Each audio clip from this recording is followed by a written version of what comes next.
Hello and welcome to a long read from openDemocracy.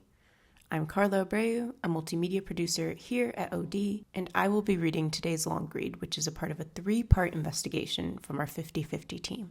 It is led by Danae Vilches and Veronica Martinez. Add us on wherever you get your podcasts if you want more content like this, and make sure to subscribe on YouTube. Published on the 24th of October 2023, this is the anti-abortion group targeting Mexico's pregnant women and children. Since federal protection for abortion in the U.S. was removed a year ago when the Supreme Court overturned its decades-old Roe v. Wade ruling, thousands of American women seeking safe abortions have looked south to the northern border states of Mexico for reproductive choice. But in 3 of those states, Chihuahua, Nuevo León, and Sonora, Latinas are themselves experiencing a repeat of the backlash seen in Texas and other U.S. states, as anti-abortion groups target women and girls, including potential victims of rape, with misleading advertising and misinformation about their rights.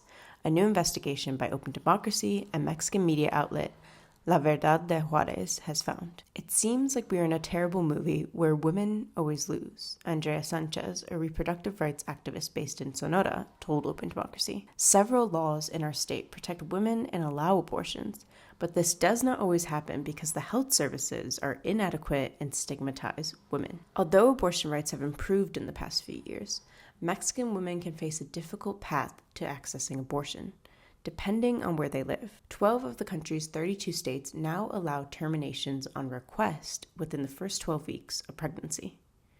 A Mexican Supreme Court's ruling in September 2021 decriminalized abortion, and this September, the Supreme Court ruled that abortion rights are protected nationwide, opening the way for federal regulation. Public healthcare providers are already obliged to provide abortions to survivors of rape. However, these 3 states, Chihuahua, Sonora, and Nuevo León, tend to take a more conservative approach, despite the Supreme Court's stance. Abortion is permitted in Chihuahua and Sonora only if the life of the mother is at risk.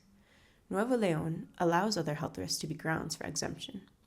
The states also impose time limits, usually 12 to 13 weeks gestation. We also found that effective access to abortion is marred by red tape, medical staff who declare themselves conscientious objectors, and other barriers imposed by local authorities. Anti-abortion organizations, some masquerading as pro-choice support groups, also play a significant role in limiting reproductive choice and misinforming women and girls about the options available to them. Mexican organization VIFAC, Vida y Familia AC, founded in 1985, runs a network of 37 centers across Mexico, as well as one in Brownsville, Texas, on the U.S.-Mexico border. Like other anti-abortion outfits working in Mexican border areas, this well-funded Catholic group advertises an array of services: accommodation for pregnant women and girls in residential shelters, nutritional, medical, and psychological care, job training workshops, school classes, and legal advice during adoption. Several testimonies collected by openDemocracy and La Verdad de Juarez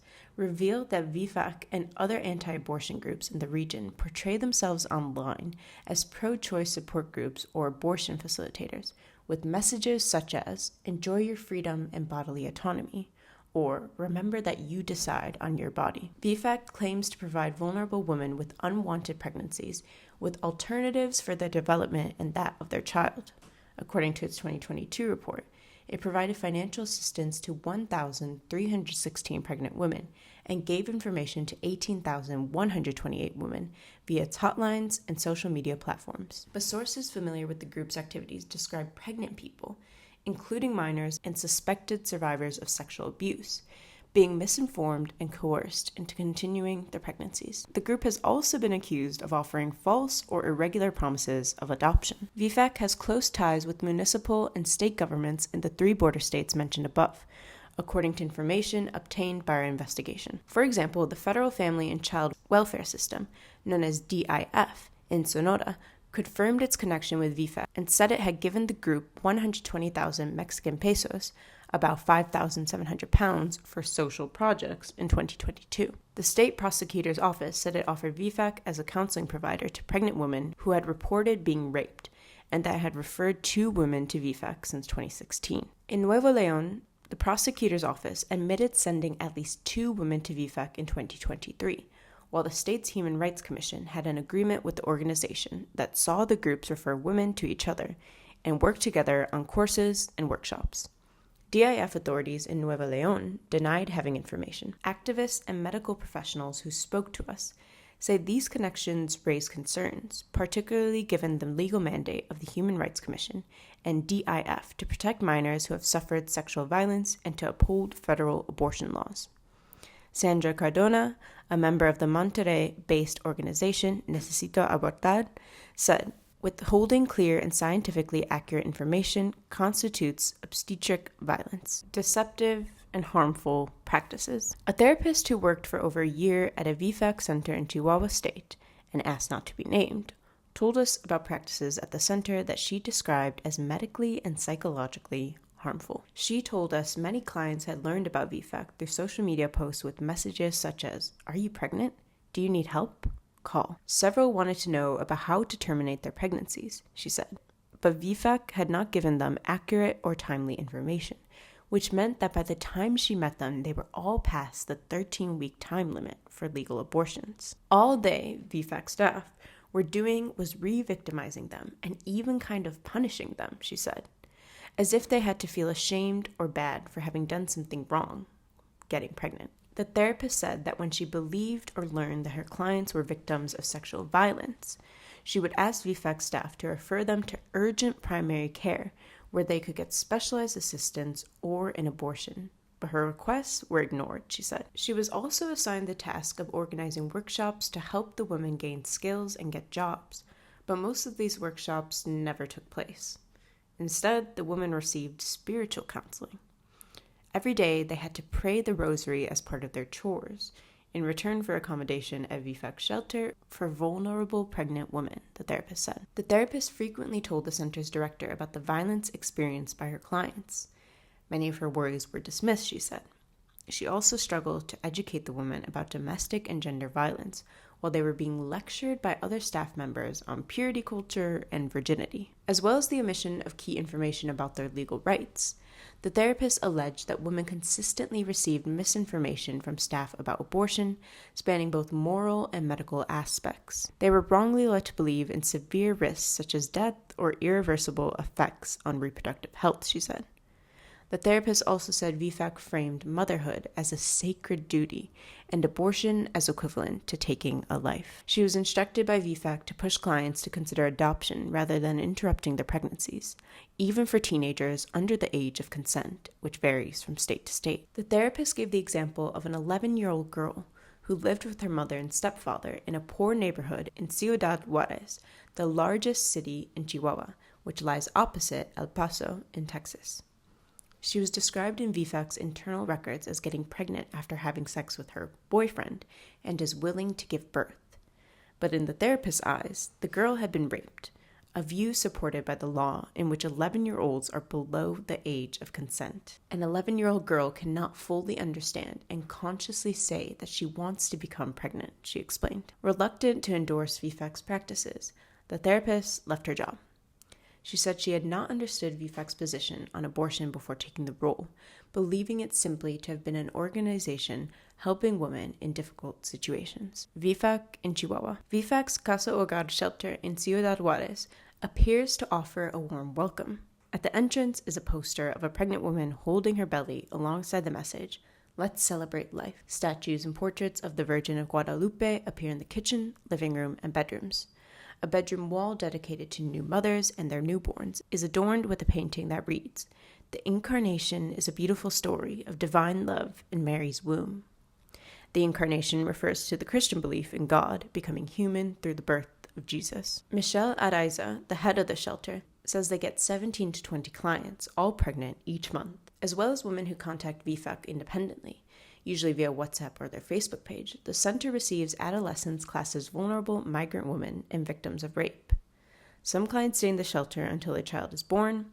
Others receive pregnancy prevention and sex education orientations. Araiza said clients receive integral assistance, including spiritual counseling. The doctors and psychologists are volunteers trained by licensed psychologists from Spain, she said. They offer services that in other social services organizations could be construed as unusual, such as psychotherapy. Araiza believes that a truly humane psychologist should pay attention to the feelings of individuals on a daily basis and consider how these emotions impact their interactions. Some clients are referred to VFAC by public institutions, according to Araiza. The state prosecutor's office refers women who have been sexually assaulted, while pregnant adolescents within the child welfare system are sent to VFAC when they want to continue with their pregnancy, she said. Chihuahua's Ministry of Health signed an agreement in 2020 to refer any vulnerable pregnant woman identified by the public healthcare system to VFAC and gave it 150,000 Mexican pesos, about 7,000 pounds, in funding. Similar agreements with VFAC have been signed by other state authorities, including the Human Rights Commission in Nuevo León and the Public Health Institute in Aguas Calientes, both in 2021.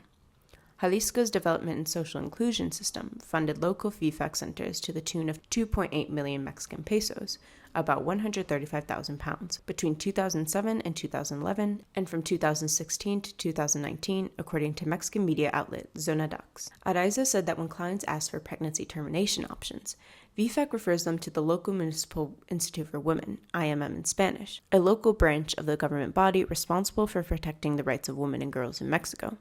The IMM in Juarez didn't answer our questions about these referrals, but an IMM source told us that the agency had no records of women being referred by VFAC since at least 2017. In Mexico, adoptions can only be arranged by the Federal Family and Child Welfare System known as DIF.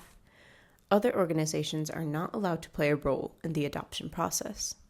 However, there are multiple testimonies of VFAC staff offering adoption to women with unwanted pregnancies, according to an investigation published by the Spanish newspaper El País. The organization maintains a list of pre-approved adoptive parents who have been married by the church, according to the staff we spoke to. Local DIF offices in Chihuahua, Nuevo León, and Sonora did not answer our requests for interviews. Phone stalking. Ana, not her real name, sought an abortion in Juarez in 2019 when she was 24.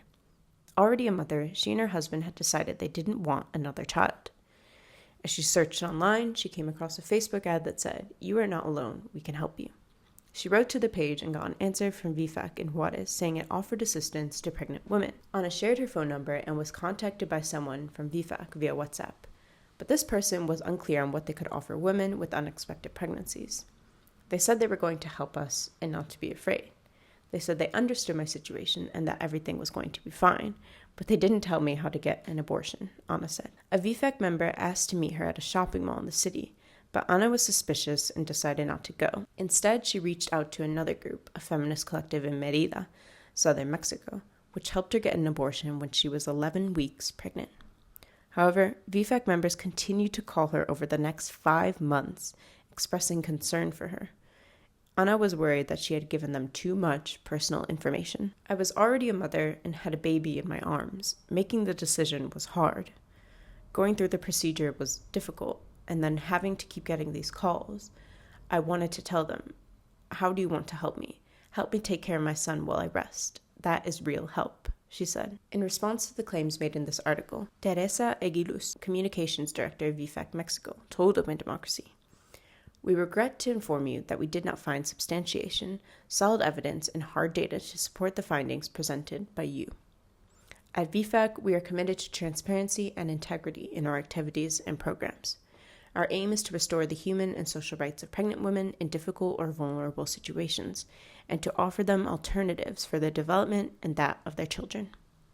When openDemocracy provided further details of the allegations, Eguiluz did not reply. The director of VFAC in Chihuahua, Michelle Araiza, did not respond to our inquiries about the allegations, anti-abortion tactics, and the feminist fight back. VFAC centers appear to operate in a similar way to crisis pregnancy centers, CPCs, in the US and elsewhere, whose primary goal is to dissuade women with an unplanned pregnancy from accessing abortion care. In 2020, a major investigation by openDemocracy revealed how religious right-wing organizations in the US were supporting these facilities and targeting women with disinformation in 18 countries across the world, including Mexico. One of the key players is a Christian right organization, Heartbeat International, based in Ohio.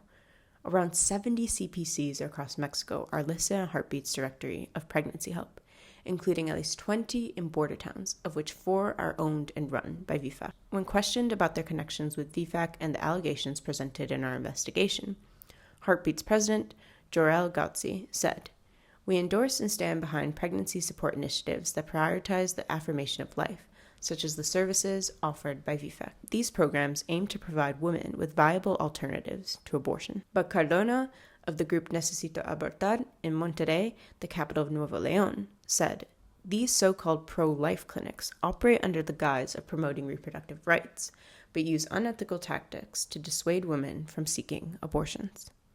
Other groups deploy a variety of strategies to prevent women from accessing abortion services, from lobbying for restrictive abortion laws to protesting and picketing abortion clinics. They also spread their messaging deep into communities.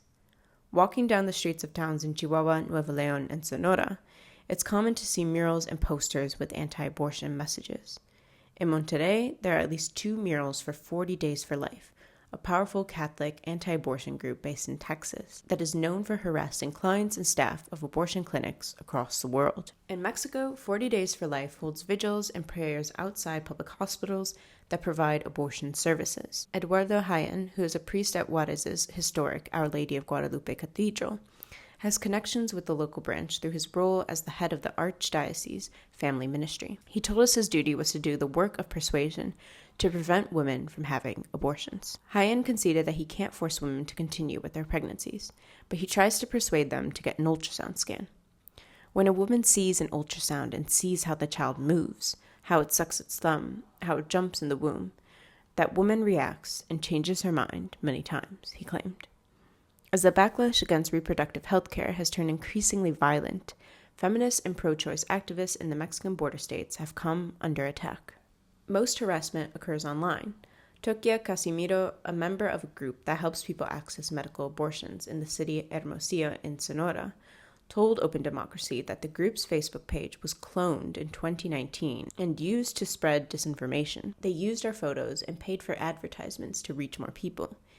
In those posters, they said we call people to burn and destroy things, so we know that the intention is to discredit our movement, Casimiro said. In 2020, Vanessa Jimenez and other members of an abortion rights group, Necesito Abortar, in Monterrey, were accused by a state deputy of provoking the crime of abortion.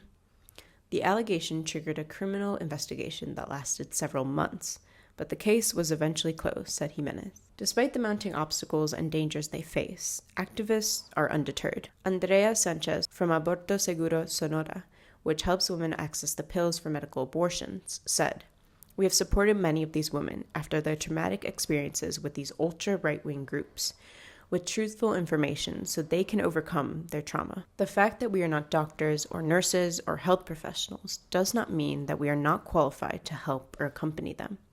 We have supported thousands of women throughout Latin America, and we will continue to do so." That takes us to the end of this long read from part 1 of an investigation into abortion rights in Mexico. Add us wherever you get your podcasts to listen to parts 2 and 3, and subscribe on YouTube.